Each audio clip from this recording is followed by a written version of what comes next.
Rachel Piscatelli, thank you. We're talking about growing up as a nice Jewish boy in South Florida. The one thing that the family did every Sunday night, it was our Sunday dinner. Instead of Sunday gravy, we had Sunday Chinese.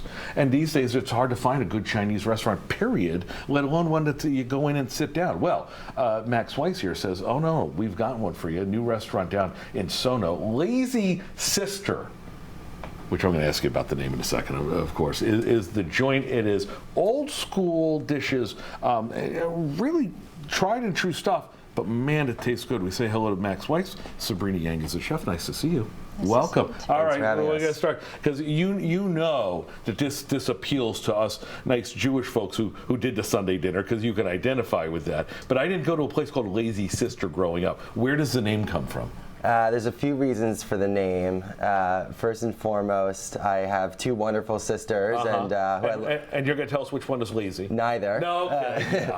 Or you'll never know. But I love my two sisters. I asked them if I could name it Lazy Sister, and I got their blessing. But there's a Lazy Susan, which is synonymous with family style dining. Absolutely. Yeah, right the spinning circle.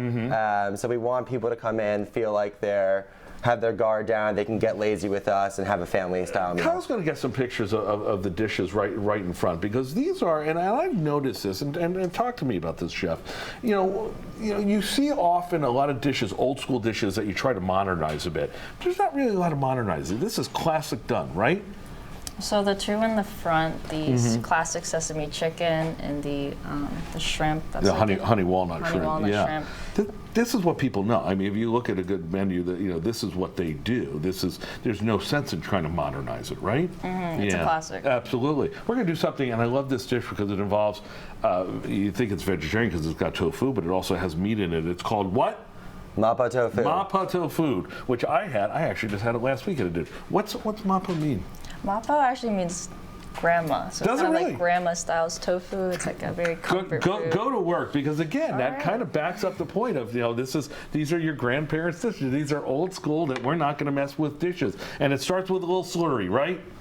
Yes, it's going to have Sichuan peppercorns, some garlic minced up, some more peppers.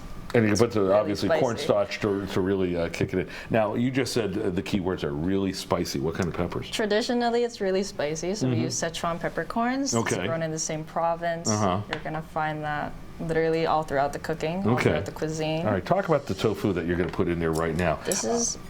What kind of tofu are we talking? This is going to be soft tofu. There's 4 types of tofu. Right. This is one that's going to keep its shape, but also at the same time be soft enough that you don't really have to chew it. Okay.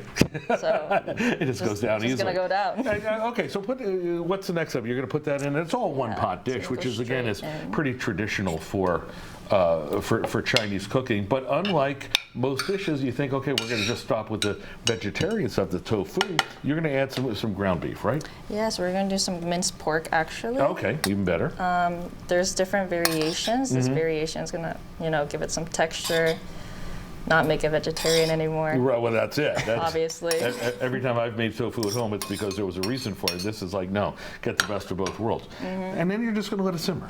Yes. Sit around. Now, do you walk away from it, especially ground beef is ground beef, but the tofu, is that going to break up if it's in there for a long time? It's not. If it was silken, maybe a little bit, but that's the good thing about home style cooking. It doesn't really matter. I love that. You played that up. Max, talk about Lazy Sister, doing gangbusters down in Soho. What do you want people to come out with a full belly with?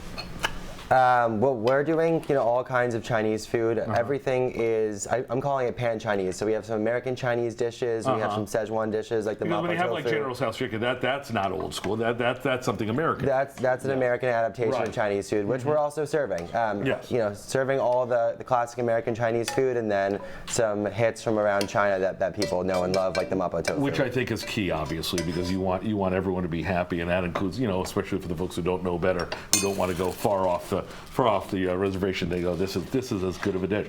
You're going to put that in. A Lazy Sister. I love how you have the Lazy Sister Supper Club. Go check them out. They've got a great bar there as well.